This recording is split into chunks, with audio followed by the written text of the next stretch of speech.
بسم اللہ الرحمن الرحیم نحمدہ ونصلی علی رسولہ الکریم اما بعد فاعوذ باللہ من الشیطان الرجیم بسم اللہ الرحمن الرحیم ان الدین عند اللہ الاسلام صدق اللہ العظیم۔ قائد جمعیت، رہبر امت، سالار قافلہ حریت حضرت مولانا فضل الرحمان صاحب، قابل صد احترام محترم جناب رضا ربانی صاحب، چیئرمین سینٹ آف پاکستان السابق، اکابر علماء کرام، طلباء عزیز، السلام علیکم ورحمۃ اللہ وبرکاتہ۔ سب سے پہلے جمعیت طلباء اسلام پاکستان کی قیادت کو، صوبوں اور اضلاع کی قیادتوں کو خراج تحسین پیش کرتا ہوں کہ آپ نے میرے مرحوم قائد، مفکر اسلام، داعی اسلام مولانا مفتی محمود نور اللہ مرقدہ کے خدمات کو اجاگر کرنے اور ان کو خراج تحسین پیش کرنے کے لیے اتنا بڑا عظیم الشان کانفرنس کا انعقاد کیا۔ اللہ تعالیٰ آپ کی ان کاوشوں کو قبول فرمائے۔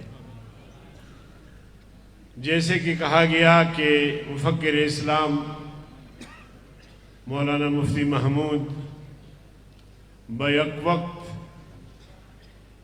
ایک قابل مدرس، بیک وقت ایک مفتی اعظم پاکستان، اور اسی طرح قائد حزب اختلاف، قائد قومی اتحاد، اور کیا کیا اوصاف میں حضرت مفتی صاحب کی طرف منسوب کروں۔ اللہ تعالیٰ نے ان کو اتنی صلاحیتیں دی تھی کہ مشکل سے مشکل معاملہ بھی وہ حل فرماتے تھے۔ مجھے چونکہ اسٹیٹ سیکرٹری نے فرمایا کہ آپ نے انتہائی مختصر بات کرنی ہے، تو میں چونکہ لمبی بات کرنا چاہ رہا تھا، کیونکہ مفتی صاحب ہم سب کے قائد ہیں، مگر جتنی میری ذمہ داری بنتی ہے کہ مفتی صاحب کے افکار کو، مفتی صاحب کے کردار کو اجاگر کروں، آپ کے سامنے رکھوں، مگر آپ سب منتظر ہیں کہ قائد جمعیت مولانا فضل الرحمان صاحب کو سنیں۔ اس لیے میں صرف آئین کی بات کرتا ہوں، جیسے کہ یہاں آئین کی بات کی گئی۔ یہ تو سب تسلیم کرتے ہیں، ربانی صاحب نے بھی فرمایا کہ ہمارا آئین اسلامی ہے۔ تو یہ آئین اسلامی کیسے بنا؟ بھٹو صاحب مرحوم، میں اسے شہید بھی کہتا ہوں۔ بھٹو صاحب سوشلسٹ تھے، پیپلز پارٹی نے سوشلزم کے نام پہ ووٹ حاصل کیا۔ خان عبدالولی خان، میر غوث بخش بزنجو، جی ایم سید، یہ سوشلسٹ تھے، یہ نیشنلسٹ تھے۔ نیشنلزم کے نام پہ ووٹ مانگا اور حاصل کیا۔ ایک جمعیت علماء اسلام تھی جس نے اسلام کے نام پہ ووٹ مانگا.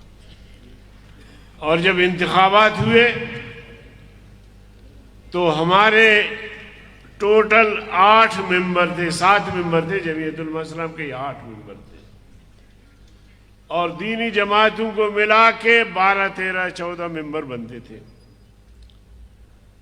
73 میں جب آئین سازی کا مرحلہ آیا، کیونکہ 1947 سے لے کر 73 تک ہماری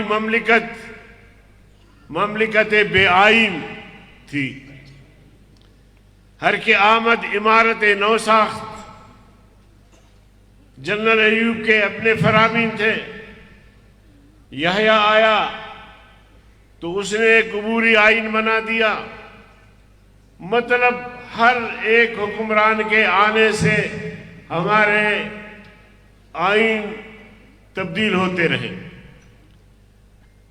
73 کا آئین جس ماحول میں بنا، مشرقی پاکستان بنگلہ دیش کی صورت میں الگ اور عجیب حالات تھے یہاں. ان حالات میں 73 کا آئین بنتا ہے جسے آج بھی ہم اسلامی آئین کہتے ہیں. تو حضرت مفتی صاحب، علامہ شاہ احمد نورانی صاحب، جو بھی حضرات اس وقت پارلیمنٹ میں تھے، ان سب کی کوششوں سے سوشلسٹ حضرات کو بھی اس بات پہ قائل کیا گیا، نیشنلسٹ حضرات کو بھی اس بات پہ قائل کیا گیا، اور آئین میں جو قرارداد مقاصد پاکستان، وہ تمام چیزیں اس میں شامل کی گئی. اور یہاں تک کہ حاکمیت اعلیٰ اللہ تعالیٰ کی ہوگی، قرآن و سنت کے منافی کوئی قانون نہیں بنے گا. 62 اور 63 کی بات ہوئی تو 62 63 میں پتہ نہیں اس حاکم نثار کو عمران میں کیا چیز نظر آئی جو اسے صادق بھی کہا اور امین بھی کہا. اور میں تو کہتا ہوں کہ آج تک آئین کے ان شکوں پر عمل درآمد معطل ہے. اور آئین میں لکھا ہے کہ صوم و صلاۃ کا پابند ہو اور گناہ کبیرہ کا مرتکب نہ ہو. اب اگر آپ عمران کا جائزہ لیں تو ماشاءاللہ نماز کے بھی بڑے پابند ہیں، تہجد گزار ہے، اور زنا اور دوسری چیزوں سے بھی بہت دور ہے. ایسا ہے کہ نہیں؟ عدت کے اندر شادیاں کرے کوئی بات نہیں ہے، صادق بھی ہے، امین بھی ہے. تو اس آئین کو بنانے میں مفکر اسلام مولانا مفتی محمود کا کردار ہے. اور آج بھی میں دعوے سے کہتا ہوں کہ اگر کل جمعیت اکثریت کے ساتھ کامیاب ہوتی ہے، مولانا فضل الرحمان صاحب وزیر اعظم بنتے ہیں، تو ہمیں باہر سے کوئی چیز لینے کی ضرورت نہیں ہے. اسی آئین کو سامنے رکھ کر اس ریاست کو اسلامی فلاحی ریاست بنا سکتے ہیں.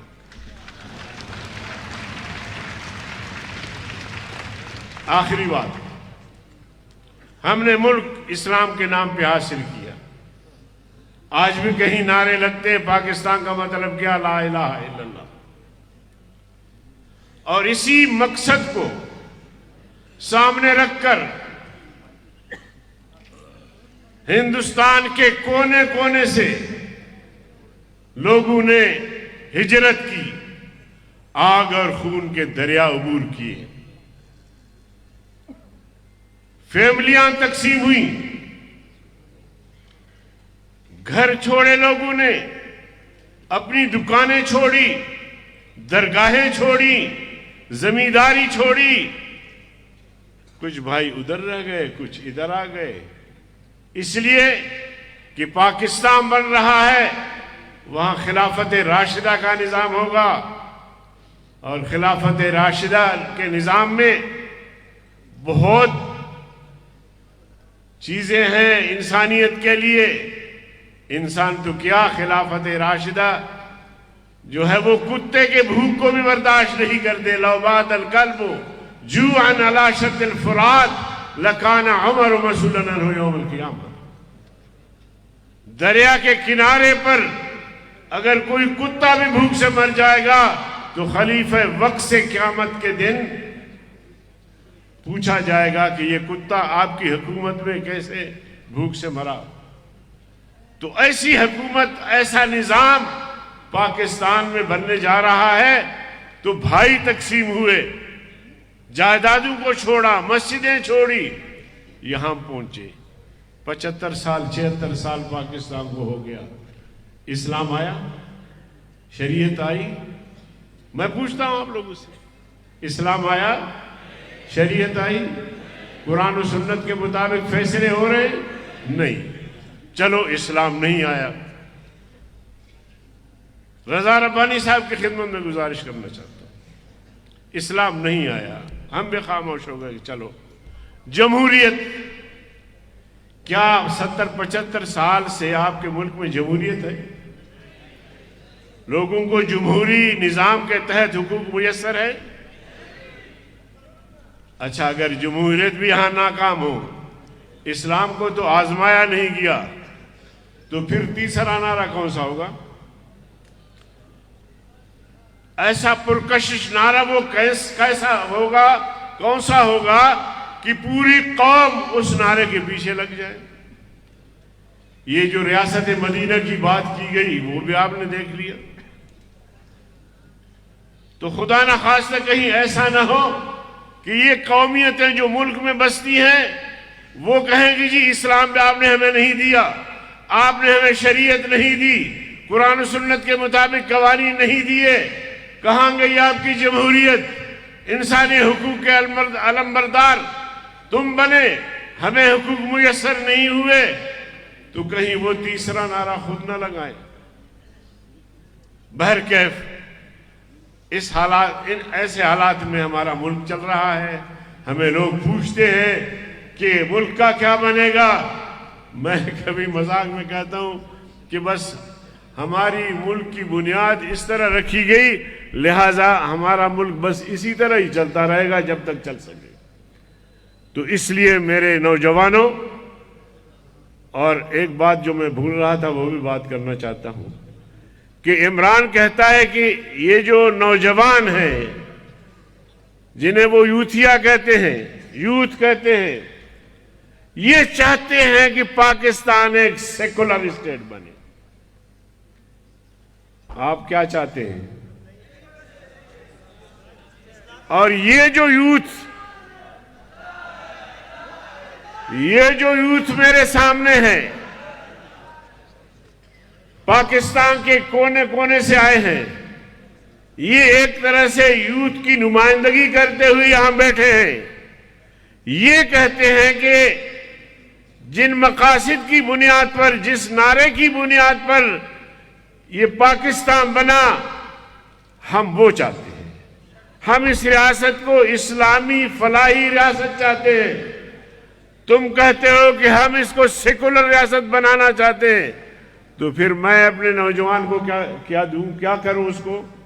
اس کے ہاتھ میں کلاشنکوف دے دوں، اس کو کہوں تم مزاحمت کرو، تم پہاڑوں پہ چلے جاؤ، جبکہ میرے قائد اب تک نوجوانوں کو قابو میں رکھا ہوا ہے اور ان کو کہتے رہتے ہیں کہ ہمارے اکابر، ہمارے اسلاف نے عدم تشدد کا فلسفہ دیا ہے، ہمیں اس پر چلنا ہے. مگر یہ ایک سوال ہے اپنی جگہ پہ کہ لاکھوں کروڑوں نوجوان جو جمعیت علماء اسلام سے وابستہ ہے اور ان کا مطالبہ ہے کہ اب اس نعرے کو عملی جامہ پہنانا چاہیے. کیا آپ یہ مطالبہ کرتے ہیں کہ پاکستان ایک اسلامی فلاحی ریاست بنے، آئین پر عمل درآمد ہو؟ اللہ تعالیٰ آپ کو خوش کرے.